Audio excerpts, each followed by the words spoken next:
Buenos días, ¿cómo están? Bienvenidas, bienvenidos. Por favor, avísenme si se escucha. Me avisan si se escucha, si se logra ver la pantalla compartida. Van a ver en mi cámara unos pajaritos atrás, que estoy en el cuarto de mi hijita. Ya. Sí se ve, profesora. Buenos días, ¿cómo están? Ya, listo, vamos a empezar.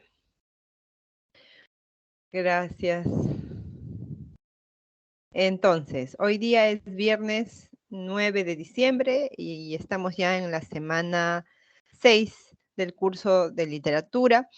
Hemos llegado al teatro del barroco español. Hoy día vamos a hablar de la obra La vida es sueño, ¿no? De Calderón de la Barca.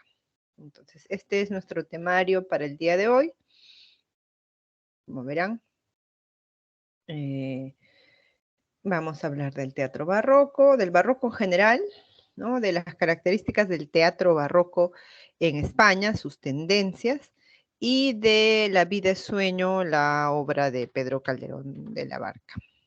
Entonces, ahora sí, empezamos. El barroco español. Es importante que recuerden que cuando hablamos de España, ¿no?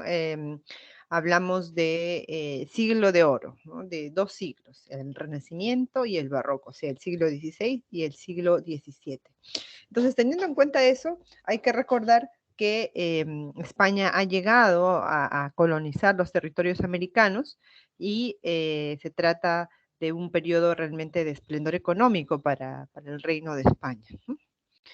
El barroco es la segunda parte de ese llamado metonímicamente siglo de oro español, ¿no? Entonces, recordémoslo gráficamente. En realidad son dos siglos, a lo que se le llama siglo de oro, ¿no? Es la etapa de esplendor cultural, como verán en pantalla.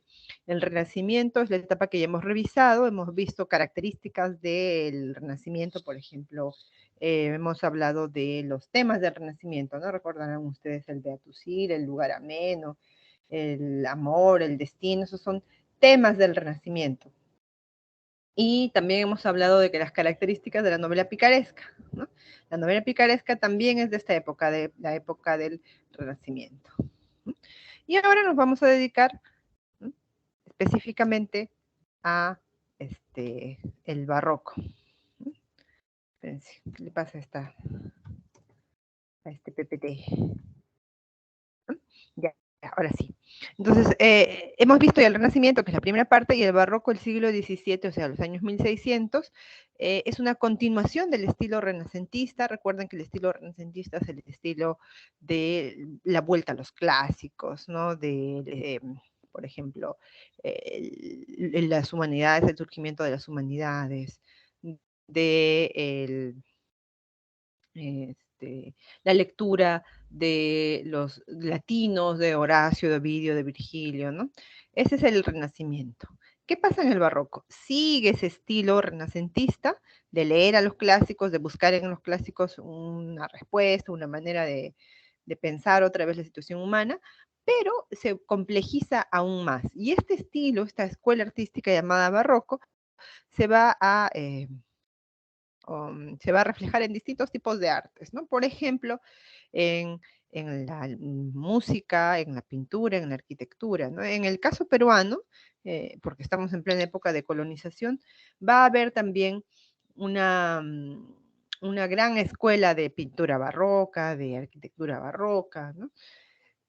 Sobre todo en ese tipo de artes. La literatura propiamente, así con el mayor esplendor del estilo barroco, es española, ¿no? Como vamos a ver en la clase de hoy, hay obras extraordinarias como La vida de sueño, que es a la que nos vamos a dedicar esta clase, pero también está esta extraordinaria novela, considerada pues un clásico universal, que es Don Quijote de la Mancha, de Cervantes. Entonces hablemos un poco de las características del barroco, ¿no? Para que tengamos una mejor idea de qué estamos hablando. El barroco, o sea, el estilo barroco de los años 1600 se caracteriza por lo siguiente, por ser recargado y retorcido. ¿Qué significa eso? Recargado significa una gran cantidad de elementos, como van a ver en las imágenes, ¿no? Esta es una imagen de una construcción, de una arquitectura barroca llena de detalles, ¿no? no se ve bien porque está chiquitito, ¿no? Pero en el caso de una pintura, ¿no? El personaje central, ¿no? Divino al centro y arriba, pero vean hacia a los alrededores, ¿no? Una cantidad de personajes secundarios, cantidad, realmente muchos, ¿no? Entonces, una cuestión de recargar los elementos en el cuadro, ¿no? Eh, y el retorcimiento se observa en la manera como están presentes los personajes. Por ejemplo, en la pintura están como en movimiento, ¿no? Están doblados, están haciendo algún gesto, ¿no? No están quietitos como para una foto, ¿no? No, están como en un movimiento. Eso es en el caso, por ejemplo, del arte pictórico, del arte arquitectónico. ¿Qué pasa en la literatura? En la literatura, el movimiento y el retorcimiento y la cantidad de elementos, o sea, el estilo recargado, se observa en la metáfora, el uso de figuras literarias, y el hipérbato. Se usa gran cantidad de figuras literarias, especialmente esas dos. La metáfora, porque sustituye una idea por otra, ¿no? Entonces el lector tiene que interpretar, ¿qué querrá decir con esto? Era del año la estación florida. ¿Qué querrá decir con estación florida? Se refiere a la primavera. ¿Pero se refiere a la primavera? Sí, se refiere a la primavera, porque es el año de la estación de las flores. Ya. ¿Qué más? Era del año la estación florida. Además está ahí ordenada las palabras de una manera poco convencional, ¿no? Ese es un hipérbaton. Cuando hay una alteración del orden sintáctico, se llama hipérbaton. Y eso implica cierto movimiento, ¿no? De ahí el dinamismo, el retorcimiento, en el caso, por ejemplo, de la poesía barroca. ¿No? Entonces, este retorcimiento y esta gran cantidad de elementos equivalen a un gran dinamismo, un gran movimiento, que significa o que representa una inestabilidad. ¿Por qué una inestabilidad? Porque esta época, el siglo XVII, el siglo del barroco, del estilo barroco, es una época compleja realmente, ¿no? ¿Qué pasa en las sociedades europeas? Los reinos europeos están definiendo territorio. ¿Cómo definen territorio?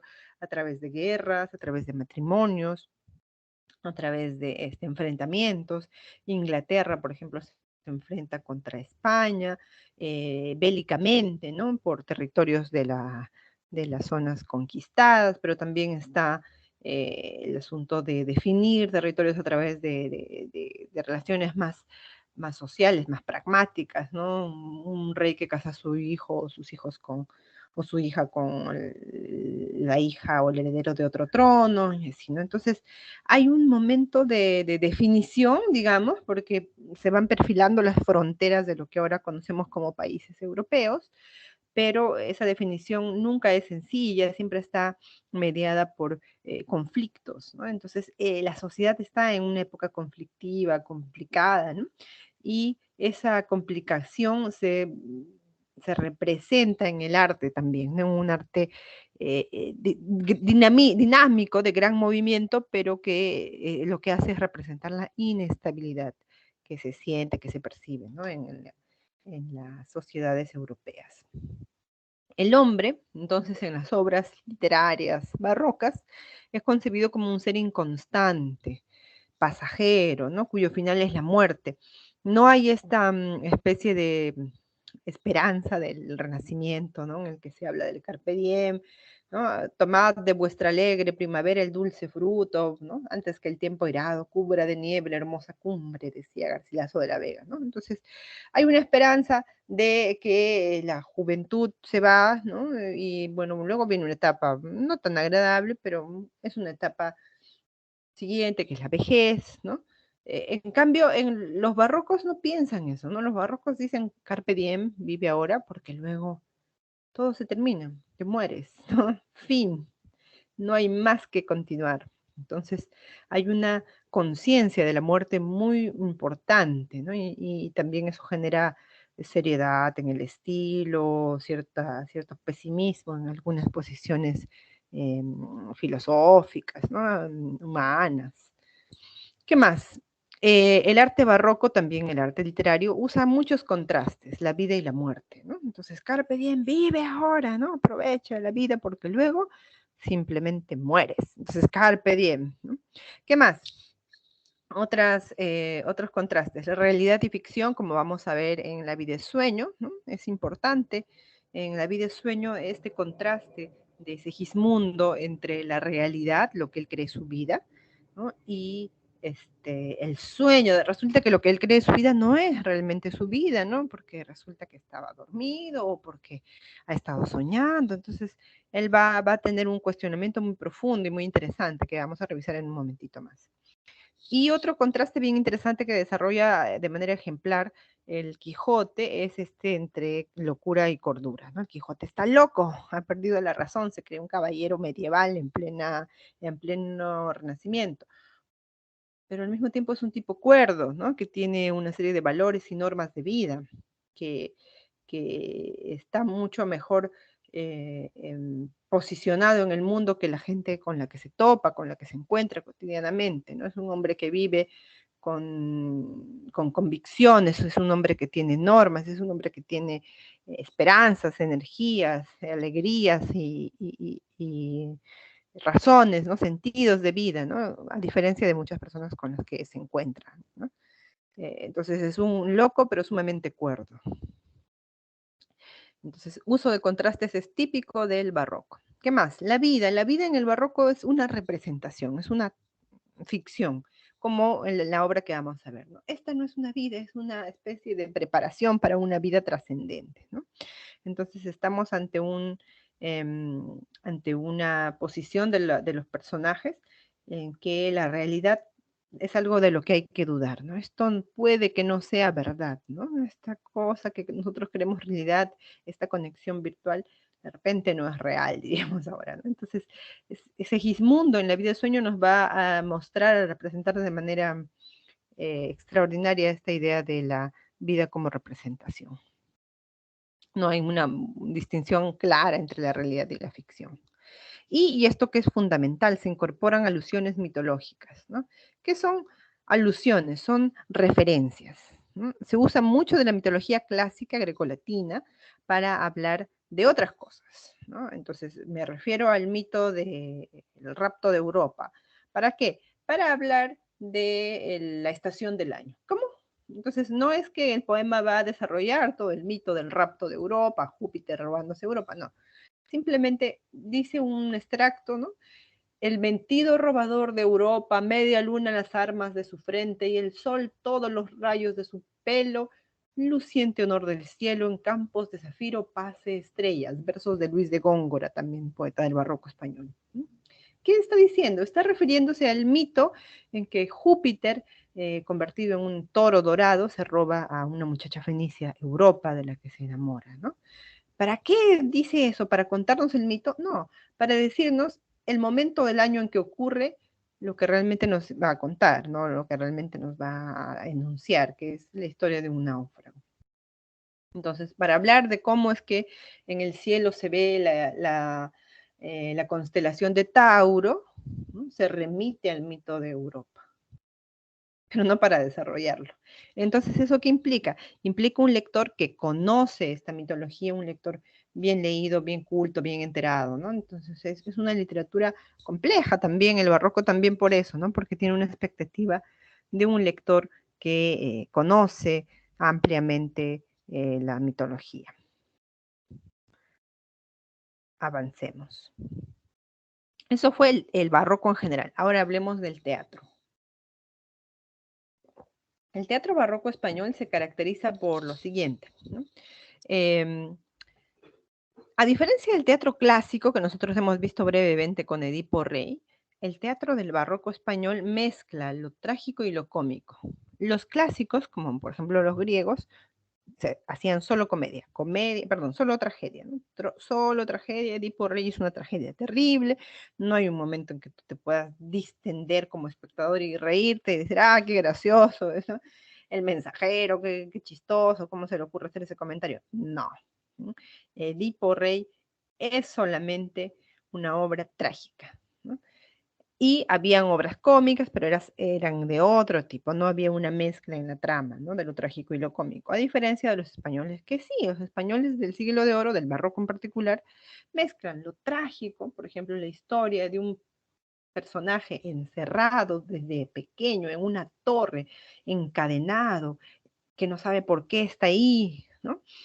Que luego va a salir, no por su propia voluntad, sino porque a su carcelero, a su padre, que es el que lo ha encerrado, se le ocurre probar, ¿no? A ver cómo le va fuera de la prisión, ¿no?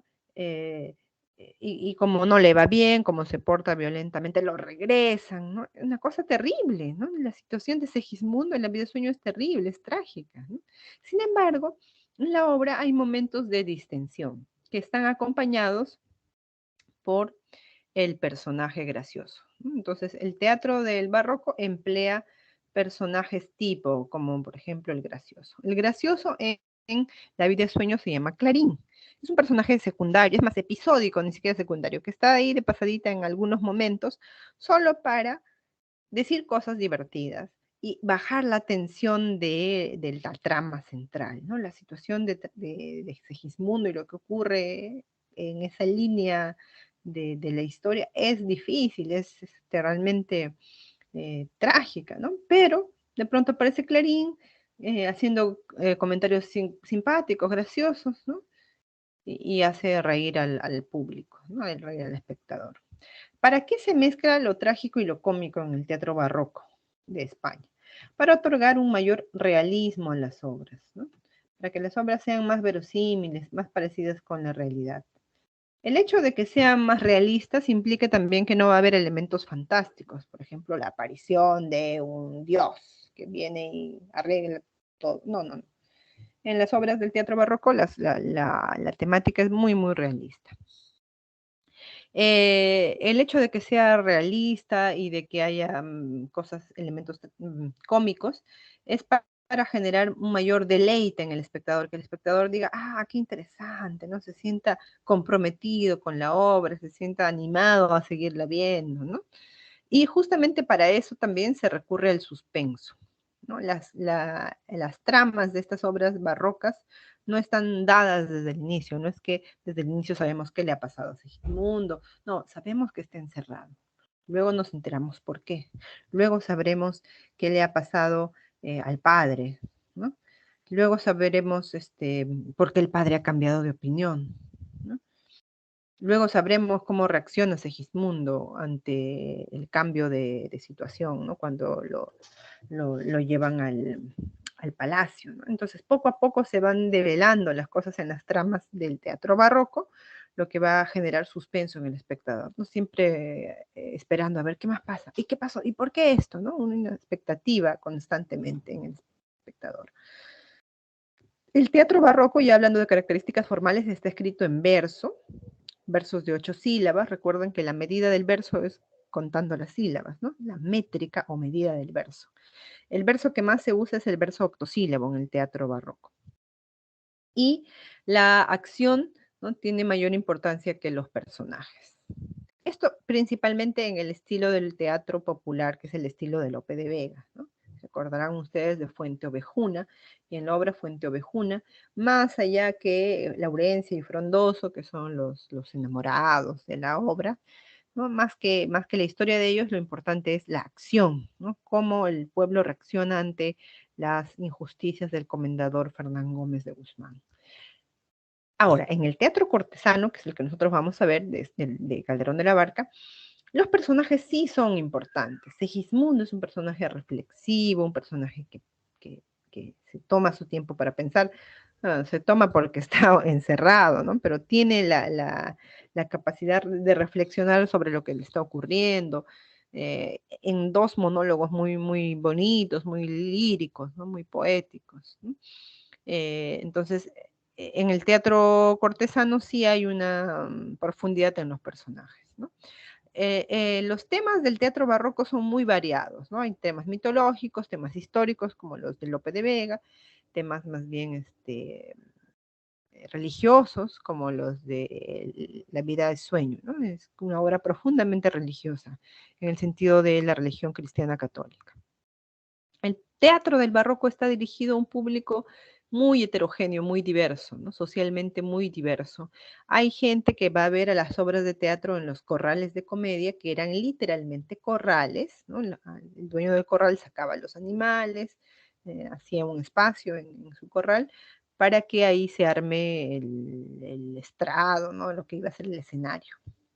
Y a estos teatros, a estos corrales de comedia iba pues, gente de diversos estratos sociales, de los más populares, desde los más populares también hasta gente con mejor condición económica, ¿no? Y también estaba el teatro de los cortesanos, ¿no? De los palacios, de los que se hacían en los frontis de las iglesias. Entonces, había teatro para todo tipo de público en el siglo XVI, en los años 1600.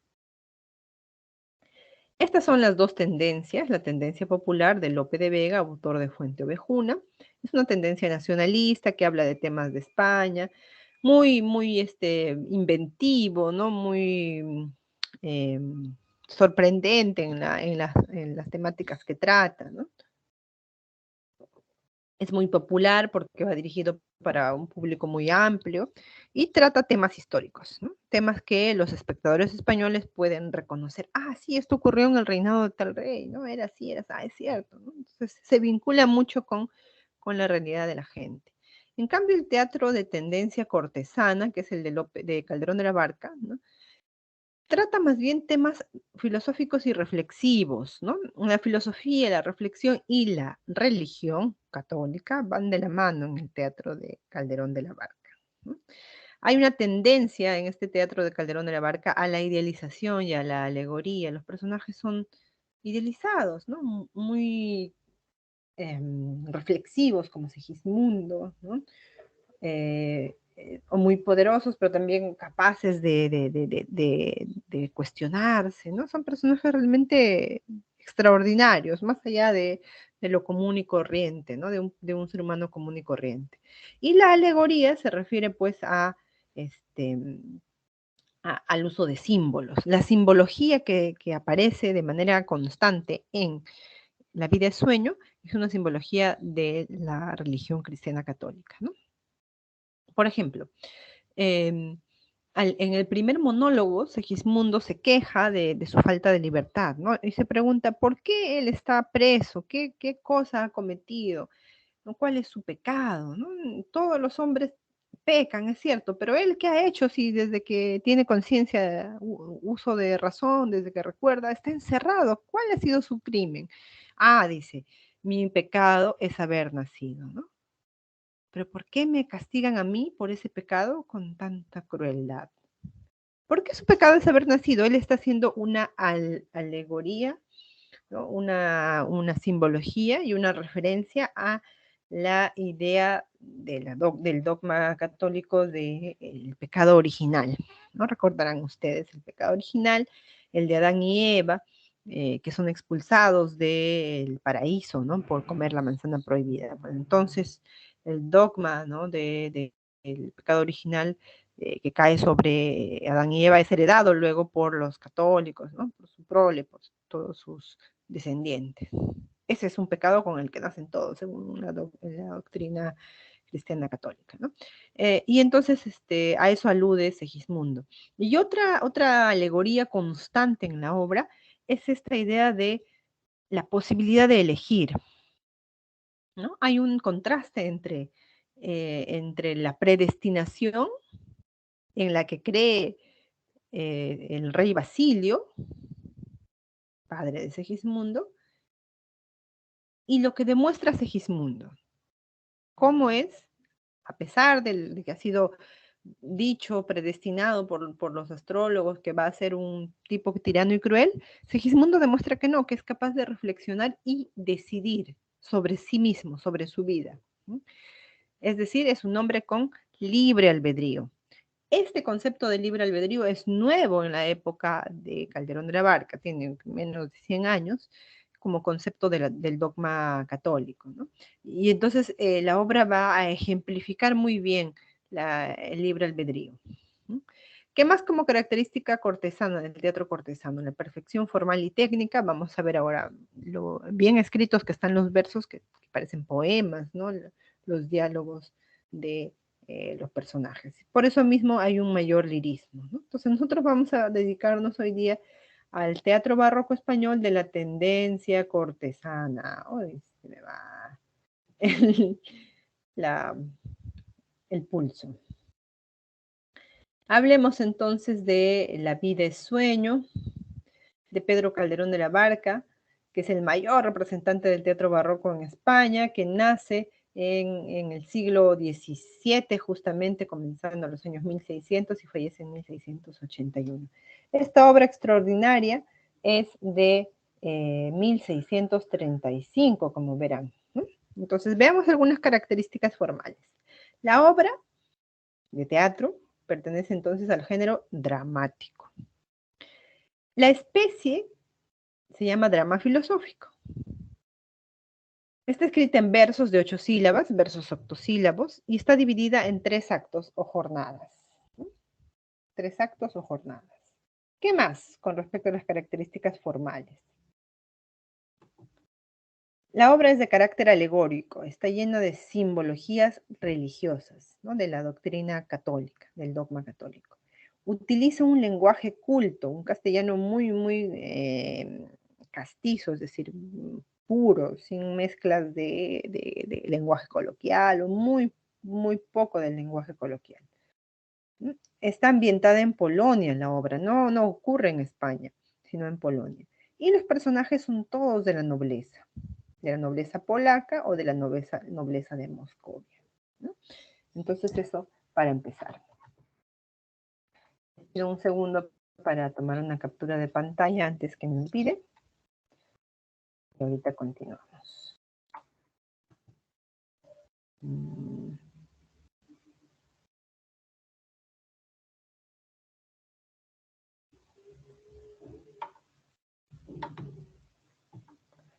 Bien. Ahora sí.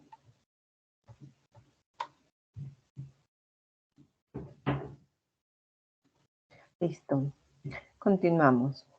Entonces, estas son características formales. ¿Cuáles? El género, la especie, el tipo de verso, la rima consonante, el número de actos, 3 actos, el carácter alegórico, el lenguaje culto, dónde está ambientada la obra y qué tipo de personajes son.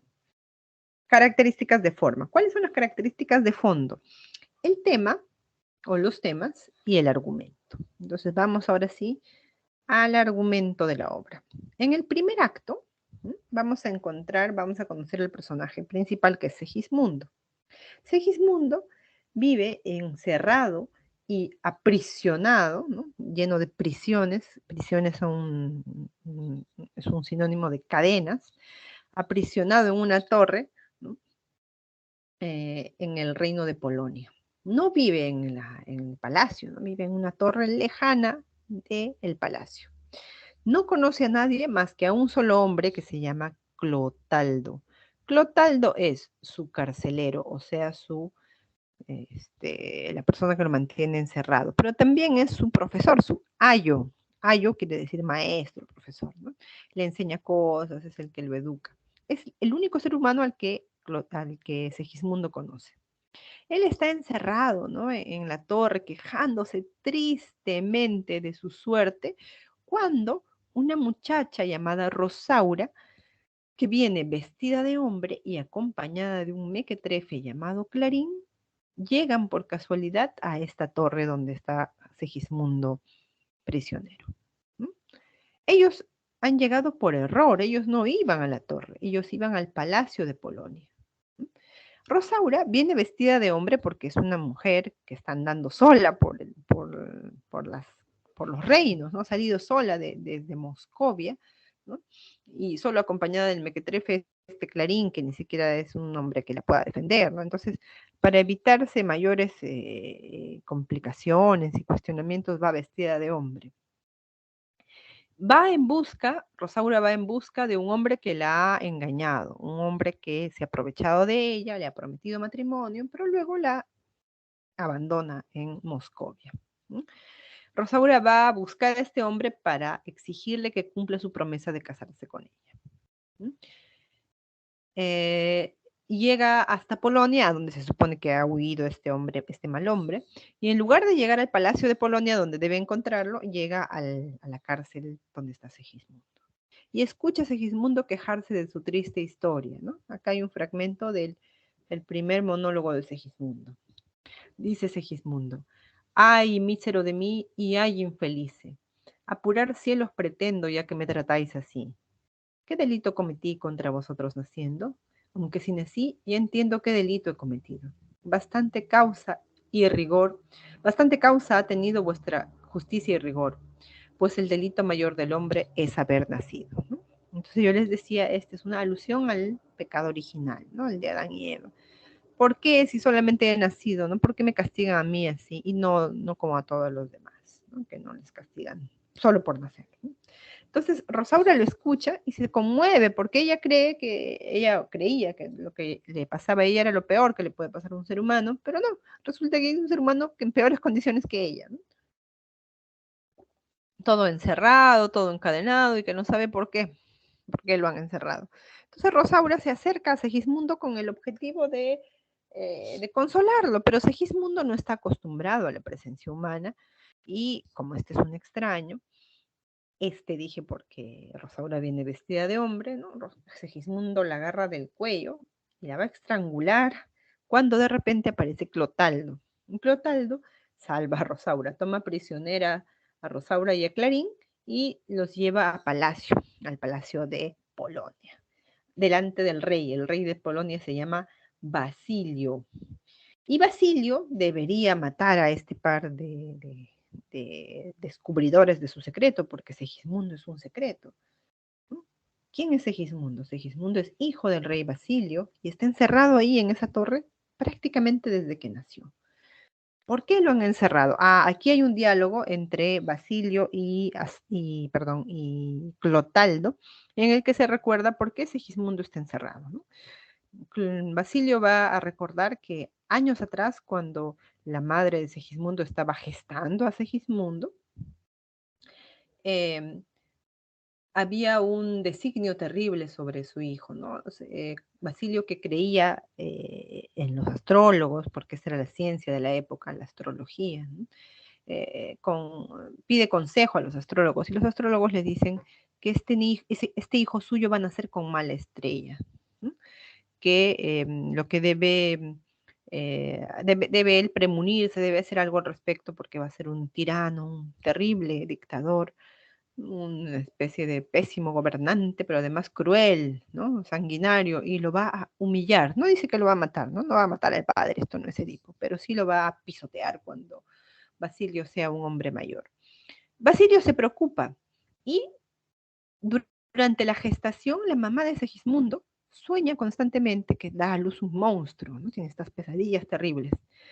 Y el día que nace Segismundo, para colmo de males, hay un eclipse solar.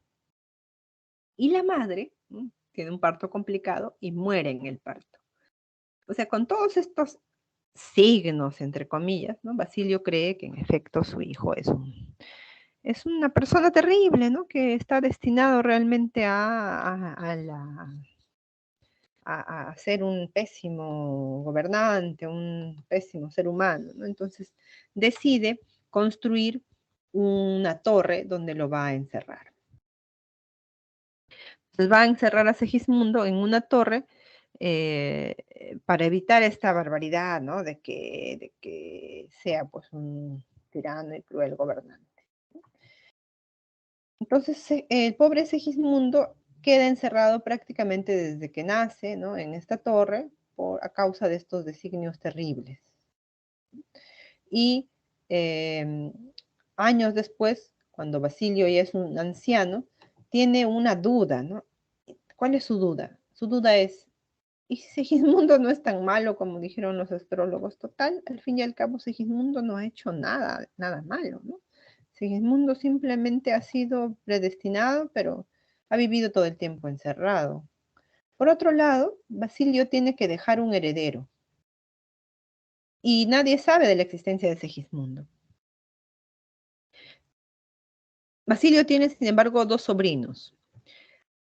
Una sobrina llamada Estrella, que vive en Polonia con él, y otro sobrino llamado Astolfo, que es hijo de su hermana mayor, o de su hermana menor, perdón, que se casó con un moscovita. O sea que Astolfo es un extranjero, es de Moscovia, es un moscovita.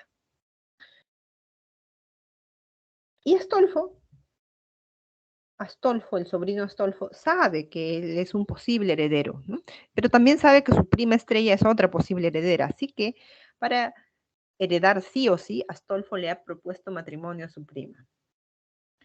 Cásate conmigo, Estrella, porque no se lo dice obviamente, pero él sabe que herede a quien le herede el trono, ¿no? Ya sea a él o directamente a Estrella, él va a ser el rey, ¿no? Astolfo va a ser el rey. Hay un interés por el trono, ¿no? Pero Basilio ha cambiado de opinión, ¿no? Y ha decidido, mejor voy a probar si es, cómo se comporta Segismundo. Total, nunca le hemos dado opción a que actúe, a saber cómo es realmente, ¿no? Y por eso no mata a Rosaura y a Clarín, que habían descubierto el encierro de Segismundo. Decide mantenerlos en el palacio, bueno, se salvaron porque él quiere probar si los designios sobre Segismundo son verdad. ¿Cómo va a probar eso? Tiene un plan muy complicado, completamente barroco, ¿no? El plan consiste en dormir a Segismundo, darle un brebaje para que duerma, llevarlo dormido a palacio. Una vez que despierte, contarle todo lo que ha ocurrido, que él es hijo del rey, que le hace así, que la situación por la que ha estado encerrado, por los designios, etcétera, etcétera. Después ver cómo se comporta. Si se comporta bien, le heredan el reino. Si se comporta mal, lo vuelven a dormir y se lo llevan otra vez a la torre, lo encierran, lo aprisionan, le ponen las cadenas, ¿no? Y cuando despierte, seguramente va a preguntar qué pasó, por qué está otra vez encerrado, ¿no? Y le van a decir que él nunca salió del encierro, que todo lo que él cree que vivió en el palacio fue un sueño. Ese es el plan complicado de Basilio. Todo eso lo sabemos en el primer acto. En el segundo acto ocurren los eventos.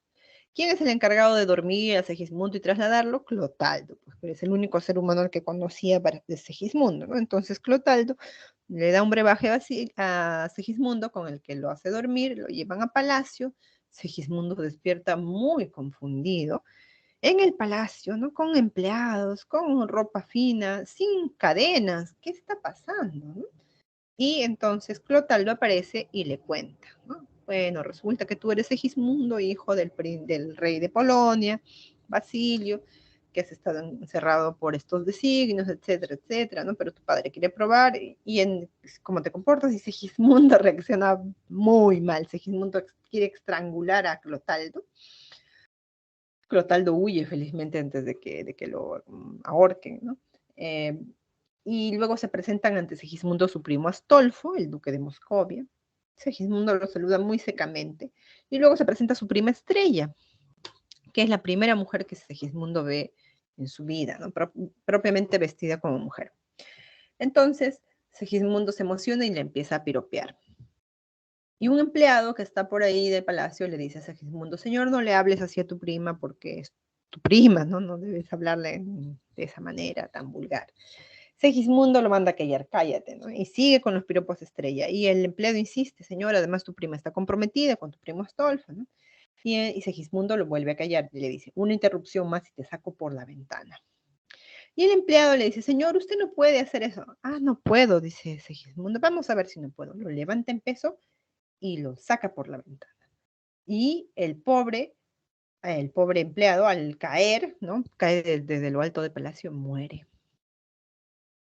Y entonces Basilio entra en ese momento, el padre de Segismundo, ¿no? ¿Qué has hecho? ¿No? Acaba de matar a un hombre inocente, solo porque le dijo que se porte bien, que no le hable mal a su prima, ¿no? Y entonces le reclama esa actitud salvaje, agresiva, violenta con la que ha actuado. Y Segismundo, cuando se entera de que este hombre que le está reclamando es su padre, el que lo ha encerrado, por los designios de los astrólogos, sin que Segismundo haya hecho nada malo, le dice, ah, tú me reclamas de injusto a mí, tú que me has encerrado durante años, porque sí, por unos designios absurdos, ¿no?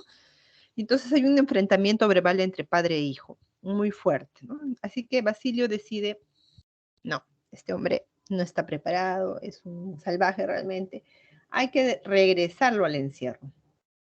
Entonces, otra vez le dan un brebaje, sin que Segismundo sepa obviamente que es un brebaje, que lo hace dormir, se duerme y lo llevan al encierro. Otra vez en la torre, aprisionado, o sea, encadenado. Segismundo no entiende qué está ocurriendo, comprenderán pues su extrañeza, ¿no? Tan radical, ¿qué está pasando? Está encerrado, luego está libre, ahora otra vez encerrado. Clotaldo se aparece ante él y le dice que nunca salió de ahí, le dice, estás soñando, seguramente has soñado que eres el príncipe, pero no, nunca has salido de esta prisión, siempre has estado aquí, ¿no? Y lo deja solo para ver cómo resuelve esta confusión Segismundo. Y Segismundo va a tener un monólogo bien interesante en este segundo acto, ¿no? Que es un monólogo que ustedes quizás recuerden, ¿no? Este es un fragmento de ese monólogo. Dice Segismundo: sueña el rico en su riqueza, que más cuidados le ofrece. Sueña el pobre que padece su miseria y su pobreza. Sueña el que a medrar empieza, sueña el que afana y pretende. Sueña el que agravia y ofende. Y en el mundo, en conclusión, todos sueñan lo que son, aunque ninguno lo entiende. Yo sueño que estoy aquí, de estas prisiones cargado, y soñé que en otro estado más lisonjero me vi. ¿Qué es la vida? Un frenesí. ¿Qué es la vida? Una ilusión, una sombra, una ficción. Y el mayor bien es pequeño, que toda la vida es sueño, y los sueños, sueños son.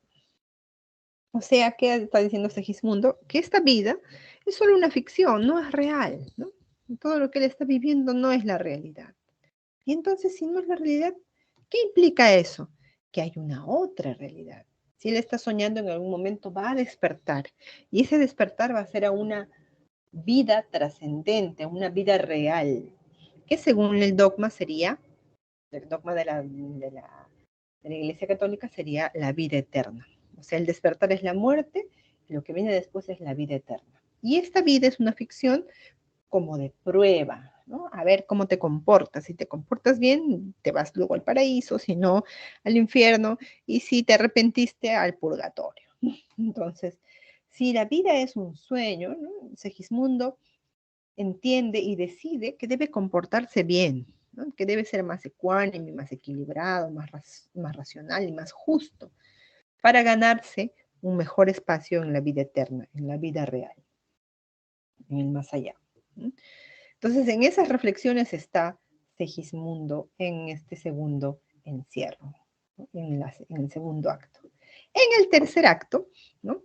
Como el rey Basilio ha anunciado que su heredero será el príncipe Astolfo, su sobrino Astolfo, ¿no? El pueblo se ha rebelado. El pueblo ya sabe ahora de la existencia de un verdadero rey polaco, de Segismundo, y no quieren a un moscovita, un extranjero en el reino. Por eso se rebelan los soldados del rey Basilio, un grupo de ellos, decide tomar prisionero al rey Basilio y otros, un golpe de estado, ¿no? Y otros, pero uno real, y otros soldados van a liberar al príncipe Segismundo y, y a declararlo rey de Polonia. Y Segismundo, comprenderán, está completamente confundido. Otra vez, ¿no? Está soñando otra vez que lo sacan de la prisión y lo llevan a palacio y lo declaran rey. Y Segismundo está, oh, ¿qué está pasando? ¿No? ¿Qué es esta vida tan absurda? ¿Qué es este sueño tan absurdo? Y cuando está en palacio por segunda vez, ¿no? Está esperando a que los soldados le lleven a su padre, al que han tomado prisionero, se aparece ante él una muchacha llamada Rosaura. Esa muchacha a la que casi estrangula al inicio de la obra, ¿no? Solo que esta vez sí viene vestida de mujer. Y Rosaura le pide al nuevo rey Segismundo que por favor la ayude. Le dice, yo he venido a Polonia con el objetivo de encontrar al hombre que se ha aprovechado de mí, ¿no? Hay un hombre que me prometió matrimonio y luego se fugó de Moscovia, ella viene de Moscovia, y se vino para aquí, para Polonia. Yo vine a buscarlo para que él cumpla con su promesa. Pero resulta que al llegar aquí a Polonia, este hombre está comprometido. ¿Quién es ese hombre? Es Astolfo, el duque de Moscovia, es un sinvergüenza tremendo, ¿no? Encima, el que se compromete con la prima para heredar el reino, ¿no? Es un sinvergüenza total.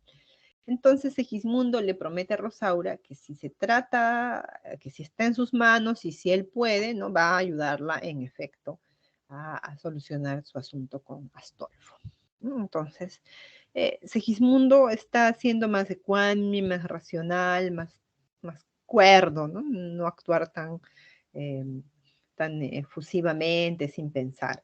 Luego, los soldados le llevan a su padre prisionero, ¿no? Ahora el padre es el que está encadenado. Y el padre está asustado porque los astrólogos le han dicho años atrás, ese tu hijo, ¿no? Va a ser un tirano y te va a pisotear, ¿no? Cuando sea mayor. Pero Segismundo no actúa así. Segismundo, ante esta situación, perdona al padre. En lugar de comportarse mal o de violentarlo, lo perdona. ¿Mm? Y una vez ya declarado rey de Polonia, ¿no? Un príncipe ecuánime, un rey ecuánime, ¿no? Él decide ayudar, como había prometido, a Rosaura. Le dice a Astolfo, Astolfo, debes cumplir con esta mujer, ¿no? La promesa que le hiciste y casarte con ella. Y Astolfo dice, no, no, bueno, no, no puedo porque resulta que esta mujer no es noble, ¿no? Y yo soy un noble, entonces no me puedo casar con una plebeya. Y entonces sale Clotaldo, el carcelero y maestro de Segismundo, a revelar que él es padre de Rosaura. ¿No? Toda una otra historia, ¿no? En medio de la historia de Segismundo. Y entonces Clotaldo es un noble del reino de Polonia. Y su hija, Rosaura, también es noble. Y Astolfo tiene que casarse con Rosaura, sí o sí.